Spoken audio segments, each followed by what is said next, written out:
Hemos aprobado hoy el decreto que regula la financiación de préstamos a titulares de explotaciones agrícolas de cereal,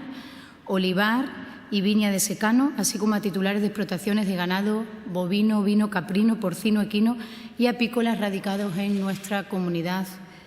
autónoma. La Junta de Extremadura, como no puede ser de otra manera, es consciente de que estamos ante la sequía más importante de los últimos años y que, por tanto, atendiendo a esta realidad, atendiendo a la situación de dificultad que están soportando las explotaciones ganaderas de nuestra región, tenemos que poner el máximo esfuerzo y disponibilidad de los pocos recursos con los que contamos como Administración autonómica para hacer frente a esta situación de sequía. Para que los préstamos puedan resultar subvencionables al amparo de este decreto, algunos de los requisitos más fundamentales que han de cumplir son que el volumen del préstamo formalizado para tener derecho a la subvención que hoy estamos regulando en este decreto esté comprendido entre 3.000 y 40.000 euros por titular de la explotación agraria.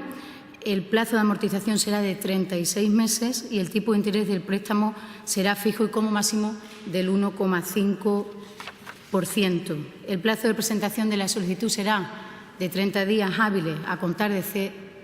la convocatoria y publicación. Hoy estamos aprobando el decreto que regula esta subsidiación de intereses de los préstamos que pueden solicitar, que hayan solicitado los titulares de las explotaciones agrarias, y en las próximas semanas, como siempre, en el menor tiempo posible, vendrá la convocatoria de esta regulación de subsidiación de intereses de préstamos que estamos aprobando hoy.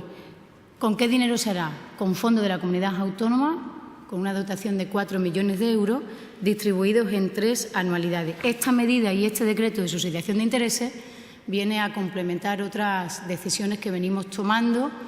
a lo largo de los últimos meses, atendiendo al sector, escuchando al sector y, como les decía, siendo conscientes de la difícil situación que la sequía está generando en nuestra comunidad autónoma. En definitiva, estamos modificando todo aquello que podemos, atendiendo a una difícil situación de la que el Gobierno de España se ha desentendido.